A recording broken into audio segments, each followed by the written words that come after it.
Hello friends, अगर आप इस चैनल पर नए हैं तो चैनल को लाइक और सब्सक्राइब जरूर कर दें ताकि सभी वीडियो का नोटिफिकेशन आप लोगों को मिल सके। तो आज की इस वीडियो में रीजनिंग के मोस्ट इंपॉर्टेंट क्वेश्चन को हम बताएंगे जो आपका आगामी सभी परीक्षाओं के लिए अति महत्वपूर्ण है। तो चलिए हम लोग चलते हैं, सभी प्रश्नों को बनाते हैं। प्रश्न संख्या 1, दिए गए विकल्पों में से संबंधित शब्द को चुनिए। प्रश्न में दिया हुआ है स्प्रिंग, स्पाइरल, चूड़ी, फिर यहाँ दिया हुआ है प्रश्न चिन्ह। तो इसी प्रश्न चिन्ह के स्थान पर क्या करना है जी, आंसर ज्ञात करना है। इसमें हम लोग पहले देखेंगे इस स्प्रिंग का जो है संबंध किससे है, इस स्पाइरल से है। तो स्पाइरल जो है किस रूप में होता है जी, सर्पल रेखा के रूप में होता है, मतलब वो रिंग रिंग जैसा होता है। यहाँ फिगर बना के हम दिखाते हैं, ऐसे होता है स्पाइरल।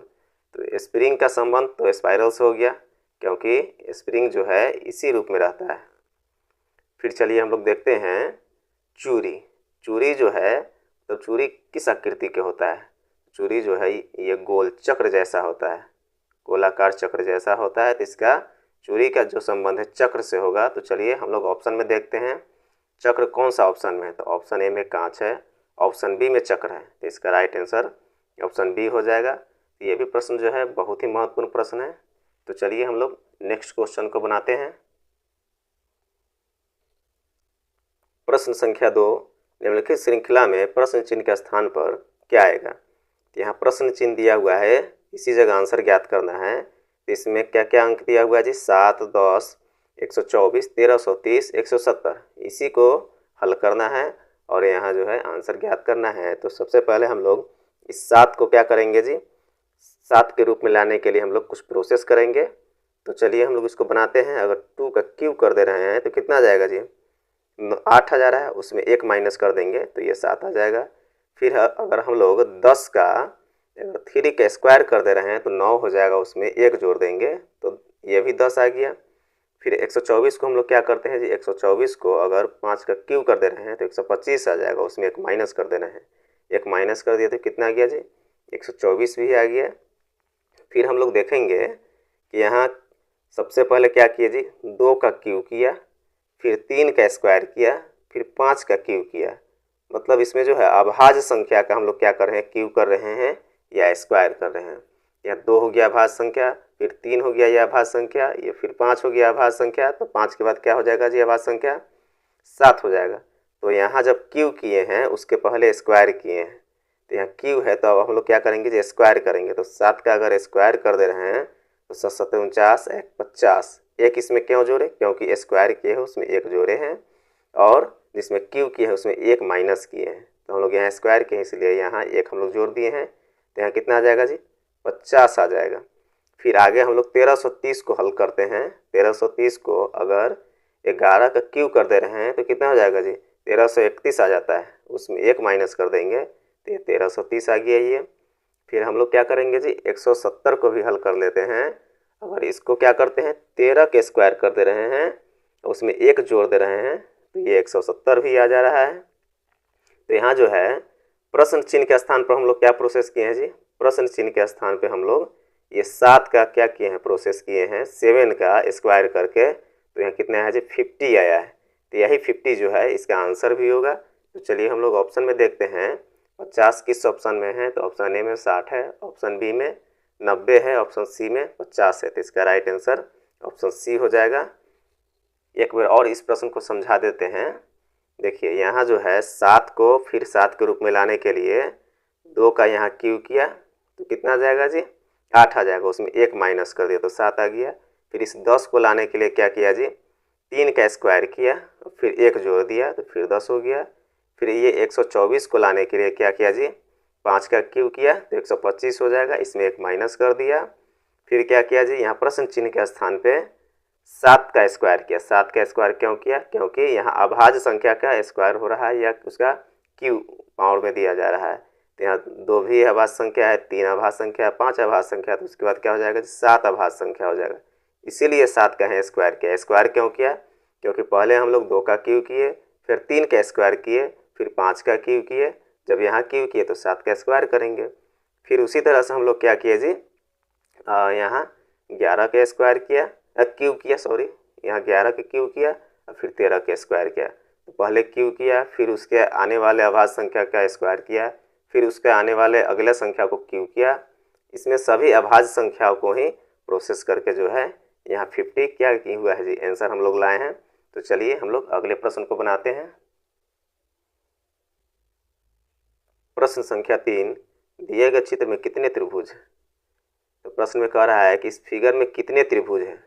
तो उसको हम लोग क्या करेंगे जी, इसमें त्रिभुज को पता करने के लिए हम लोगों को सभी त्रिभुज को गिनना होगा। तो चलिए हम लोग गिनते हैं यहाँ 1 2 3 4 5 6 7 8 9 10। अभी कितने त्रिभुज नज़र आ रहे हैं जी? 10 यहाँ त्रिभुज नज़र आ रहे हैं, लेकिन इसमें और भी त्रिभुज है, उसको भी हम लोग काउंट कर लेते हैं। देखिए यहाँ से यहाँ एक जो है त्रिभुज बन रहा है, यहाँ से यहाँ क्या हो रहा है जी, एक त्रिभुज बन रहा है। तो इसको हम लोग 10 के साथ यहाँ कैलकुलेट कर देंगे, जोड़ देंगे, 10 में 1 जोड़ दे रहे हैं। फिर हम लोग देखेंगे कि इसके अपोजिट में भी यहाँ से यहाँ एक और त्रिभुज बन रहा है। ये गौर से देखिएगा यहाँ कि ये भी एक त्रिभुज बन रहा है। तो फिर यहाँ हम लोग क्या किए जी, एक इसमें फिर जोड़ दे रहे हैं। फिर देखेंगे हम लोग कि इधर से इधर की एक और त्रिभुज बन रहा है, इधर से इधर की ओर एक और त्रिभुज बन रहा है। तो फिर हम लोग एक उसमें क्या करेंगे जी, जोड़ दे रहे हैं यहाँ। फिर देखेंगे कि इसका अपोजिट साइड में एक और त्रिभुज बन रहा है, देखिए यहाँ। तो हम लोग फिर यहाँ एक जोड़ देंगे। फिर देखेंगे कि टोटल का एक त्रिभुज बन रहा है, जो सभी त्रिभुज इसके अंतर्गत आ जाएंगे। ये टोटल का एक त्रिभुज बन रहा है, यहाँ देखिए फिगर पर जो हम पेंसिल घुमा रहे हैं। ये जो टोटल भी एक त्रिभुज है, तो वो भी हम लोग यहाँ क्या कर देंगे जी, प्लस दे करके यहाँ हम लोग एक जोड़ देंगे। तो चलिए हम लोग जोड़ते हैं, 10 1 11 1 12 1 13 1 14 1 15। यहाँ टोटल कितने त्रिभुज है जी, 15 त्रिभुज है। तो चलिए ऑप्शन में हम लोग देखते हैं कि 15 किस ऑप्शन में है।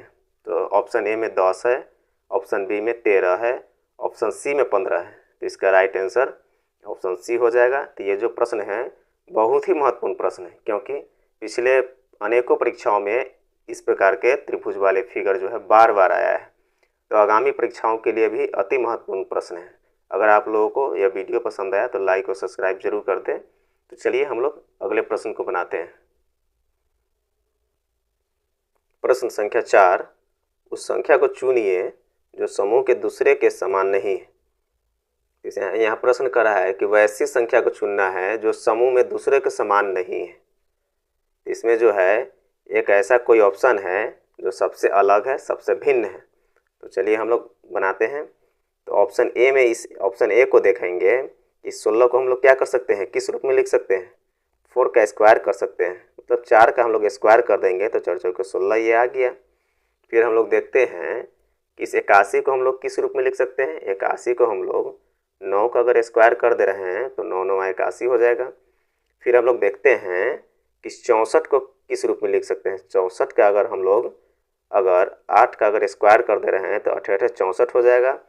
फिर एक और इसका प्रोसेस हो जाएगा, अगर 4 का क्यूब कर दे रहे हैं तो 4 4 16 16 4 64 हो जाएगा। तो यहाँ जो है 64 जो है दो रूप से जो है 8 का स्क्वायर करके या 4 का क्यूब करके ये खंडित हो जा रहा है, टूट जा रहा है। फिर हम लोग ऑप्शन डी में देखते हैं कि 5 का स्क्वायर कर देंगे तो ये 25 आ जाएगा। तो चलिए हम लोग सभी ऑप्शन पे अब हम लोग गौर करते हैं, देखते हैं उसको कि कौन सा ऑप्शन जो है सबसे अलग है। तो ऑप्शन ए को हम लोग देखेंगे कि 4 के यहाँ स्क्वायर कर दिए तो 16 ये आ गया। फिर ऑप्शन बी में देखेंगे कि 81 को लाने के लिए हम लोग 9 का स्क्वायर कर दिया तो 81 आ गया। फिर 64 को देखेंगे कि यहाँ 8 का स्क्वायर करने पर 64 आ जा रहा है। फिर 4 के क्यूब भी अगर कर दे रहे हैं तो 64 आ जा रहा है, मतलब दो रूप से ये टूट रहा है। फिर ऑप्शन डी में देखेंगे कि 5 का क्या कर दिए जी, इस 5 का हम लोग स्क्वायर कर दिए तो ये 25 आ गया, ये 25 आ गया। लेकिन यहाँ जो है ऑप्शन सी को हम लोग फिर से देखेंगे कि यहाँ 8 का स्क्वायर भी किया और 4 का क्यूब भी किया, दो रूप से टूटा। तो यही जो एक ऑप्शन है जो दो रूप से ये क्या हो रहा है जी, ये इसका टूट रहा है, खंडित हो रहा है। तो यही जो है इसका ऑप्शन सी सबसे भिन्न है। तो ये ऑप्शन सी राइट आंसर हो जाएगा। तो चलिए हम लोग नेक्स्ट क्वेश्चन को बनाते हैं। प्रश्न संख्या 5, कॉम्बिनेशन के अक्षरों का प्रयोग करके कौन सा शब्द नहीं बनाया जा सकता है। यहाँ प्रश्न में कह रहा है कि इस कॉम्बिनेशन से जो है ये चारों ऑप्शन जो है कौन ऑप्शन जो है मैच नहीं करता है, सभी लेटर्स नहीं मिल रहे हैं, वही जो है इसका आंसर होगा। तो चलिए हम लोग ऑप्शन ए पर सबसे पहले गौर करेंगे कि यहाँ एम्बिशन दिया हुआ है, तो इस एम्बिशन में जितने भी लेटर्स हैं वो कॉम्बिनेशन से हम लोग मैच करते हैं, मिलाते हैं। अगर कॉम्बिनेशन से एम्बिशन ये एम्बिशन अगर मैच कर जा रहा है तो ये आंसर नहीं होगा, क्योंकि यहाँ प्रश्न कह रहा है कि कॉम्बिनेशन के अक्षरों का प्रयोग करके कौन सा शब्द नहीं बनाया जा सकता है।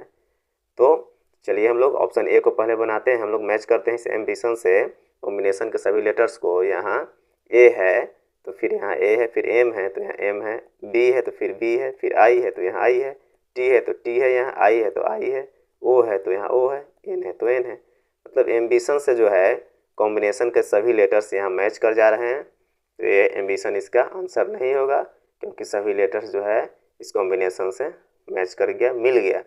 फिर ऑप्शन हम बी में देखेंगे कि यहाँ क्या फर्स्ट लेटर ऑप्शन बी क्या एम है, तो यहाँ भी एम है, यहाँ ओ है तो ओ है, यहाँ टी है तो यहाँ भी टी है, यहाँ आई है तो यहाँ भी आई है, फिर यहाँ ओ है तो यहाँ भी ओ है, फिर एन है तो यहाँ भी एन है, फिर ए है तो यहाँ भी क्या है जी एन है, ए है, यहाँ ए है।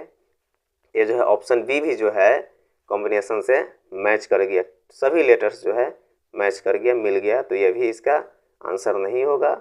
अब ऑप्शन सी में देखेंगे, क्वेश्चन लिखा हुआ है, इसमें ऑप्शन सी में क्या है जी, फर्स्ट लेटर सी है तो यहाँ भी सी है, यहाँ ए है तो फिर यहाँ ए है, फिर यू है, लेकिन इस कॉम्बिनेशन में ये यू जो है कॉम्बिनेशन में यू नहीं है। फिर देखेंगे यहाँ टी है, फिर यहाँ टी है, फिर आई है तो फिर यहाँ आई है, फिर ओ है तो फिर यहाँ ओ है, फिर एन है तो यहाँ एन है। फिर ऑप्शन डी को भी हम लोग मिलान करके देख लेते हैं। ऑप्शन डी में क्या दिया हुआ है जी, ऑप्शन डी में नेशन दिया हुआ है। क्या दिया हुआ है, नेशन दिया हुआ है। तो हम इस कॉम्बिनेशन में मैच करेंगे कि ये नेशन जो है NATION है कि नहीं। तो हम लोग चलिए देखते हैं यहाँ कि डी में एन है तो यहाँ एन है, फिर ए है तो फिर यहाँ ए है, फिर टी है तो फिर यहाँ टी है, फिर आई है तो फिर यहाँ आई है, फिर ओ है तो फिर यहाँ ओ है, फिर एन है तो फिर यहाँ एन है। तो ये नेशन जो है इस कॉम्बिनेशन में मैच कर जा रहा है। तो कौन सा लेटर्स जो है, कौन सा ऑप्शन जो है नहीं मैच कर रहा है, तो ऑप्शन सी जो है मैच नहीं कर रहा है। किस लेटर से मैच नहीं कर रहा है, तो यू जो है इस कॉम्बिनेशन में नहीं है, कहीं भी नहीं है। तो यही ऑप्शन सी इसका क्या हो जाएगा जी, राइट आंसर हो जाएगा। तो ये भी प्रश्न जो है बहुत ही महत्वपूर्ण प्रश्न है, मोस्ट इंपॉर्टेंट प्रश्न है, क्योंकि इस प्रकार के प्रश्न जो है आप लोग भी देखते हुए आगे कि एग्जाम्स में आते ही रहते हैं। तो चलिए हम लोग अगला प्रश्न को बनाते हैं। प्रश्न संख्या 6, उस विकल्प का चयन करें जो तीसरे पद से उसी प्रकार संबंधित है जिस प्रकार दूसरा पद पहले पद से संबंधित है। यहाँ प्रश्न जो है लॉन्ग दिया हुआ है, बड़ा प्रश्न दिया हुआ है, लेकिन ये बहुत ही आसान विधि से बन जाएगा, काफ़ी इजी वे में हम लोग इसको बना लेंगे। तो चलिए हम लोग इसको बनाते हैं। यहाँ देखते हैं प्रश्न में कि 18 का संबंध किससे है, इस 30 से है, तो 36 का संबंध इस चारों ऑप्शन में किससे होगा। तो हम लोग पहले देखेंगे कि 18 का संबंध जो है 30 से कैसे हुआ।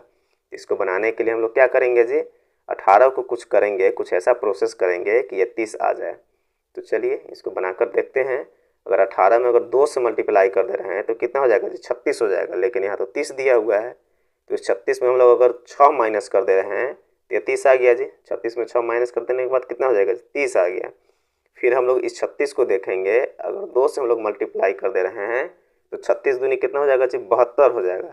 अब 72 में हम लोग क्या कर देंगे जी, अगर 6 माइनस कर दे रहे हैं तो कितना आ जाएगा जी, 66 आ जाएगा। यही 66 जो है इस 36 से संबंधित है, मतलब हम लोग कह सकते हैं कि 36 का संबंध इस 66 से है।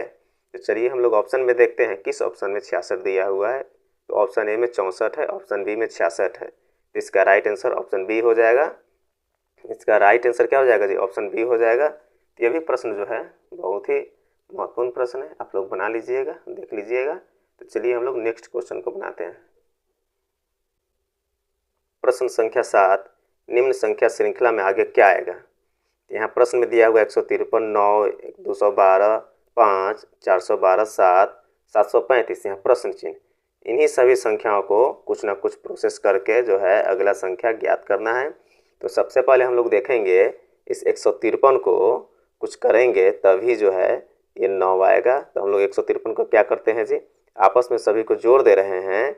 इस 1, 5 और 3 को आपस में जोड़ देंगे तो कितना आ जाएगा जी, चलिए हम लोग जोड़ के देखते हैं। 1 का 5 हो जाएगा 6, 6 3 9। तो यहाँ देखिए 9 दिया हुआ है।